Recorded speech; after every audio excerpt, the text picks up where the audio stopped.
kita akan coba lihat yang lain dengan membaca analisanya. Oke, kita lihat di time frame yang normal di H1 ya, di H1. Ya, kalau kita lihat ini secara visual ya, secara visual yang terdekat di sana, tampak di sana pergerakan yang tidak beraturan ya.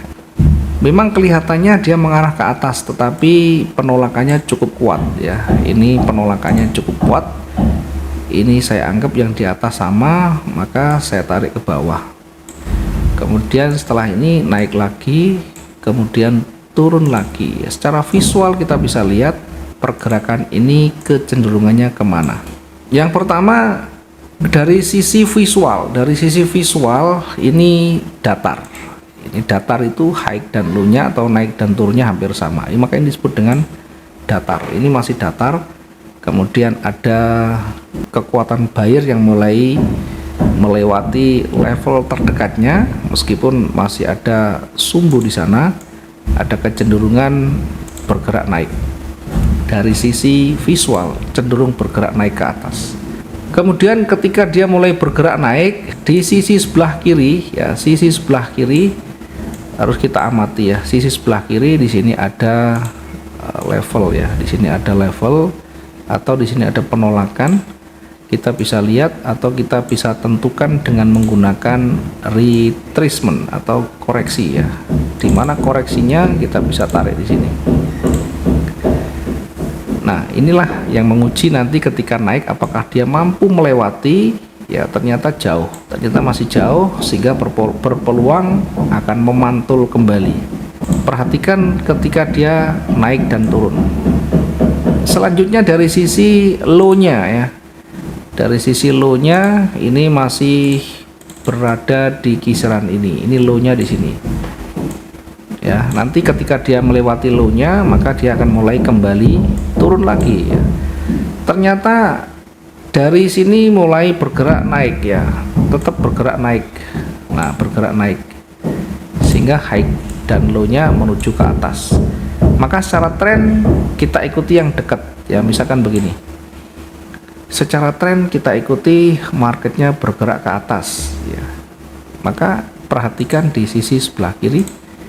Nah, di sini ada level, kemudian dari yang saya tarik tadi ini dari sini, meskipun hanya kecil, setidaknya untuk menguji ya. Ini kan ketika dia turun, coba untuk menolak ya, tapi dikembalikan lagi,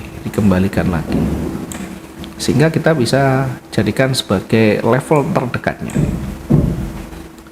Untuk menguji ketika dia naik, pada saat dia mulai naik dan mulai ditolak ya, naik dan mulai ditolak ini, dari sisi bodinya, dari sisi volumenya ya, ini tebal atau momentum, kemudian ini sudah ada kehilangan atau loss momentum di sana, ada rejeksi. Maka hati-hati di posisi seperti ini. Kalau kita tidak hati-hati, biasa cenderung nanti ambil posisi buy di situ ya.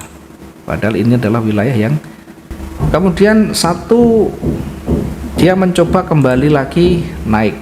Ini harusnya ketika di awal-awal dia naik kemudian mulai ditolak ke bawah, maka perhatikan high-nya ya. Di menit-menit awal dia mungkin mencoba untuk menekan kembali ke atas, tetapi tidak mampu melewati high-nya, justru lebih pendek, lebih kecil, dan ditolak lagi ke bawah.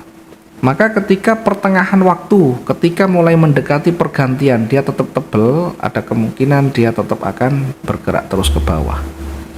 Sampai di mana selalu akan kembali ke level terdekatnya.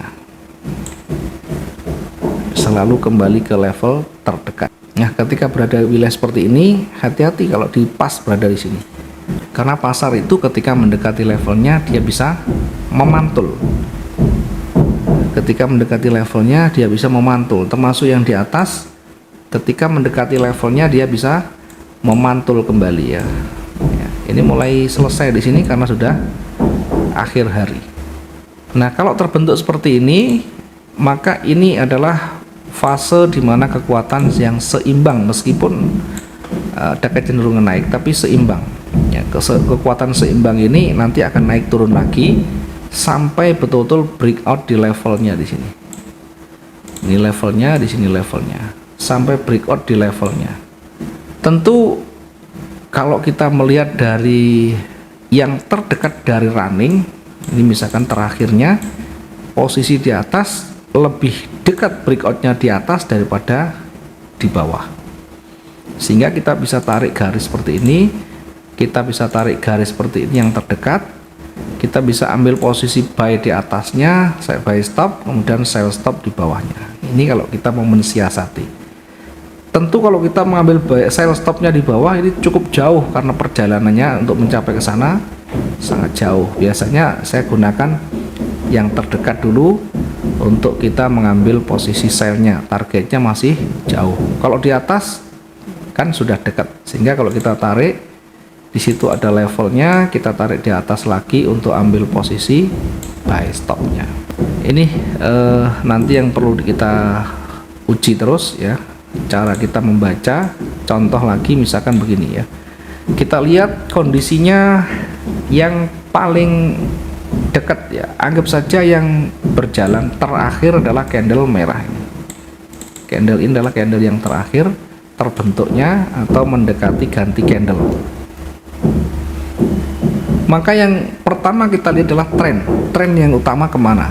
Maka tren utama kita lihat ini, tren minornya, tren mayornya ini lebih dominan naik ya, kita bisa lihat dari time frame D1 juga boleh ya. Kita lihat kalau kita time frame nya H1, kita lihat yang terdekat dari running ini kecenderungannya naik.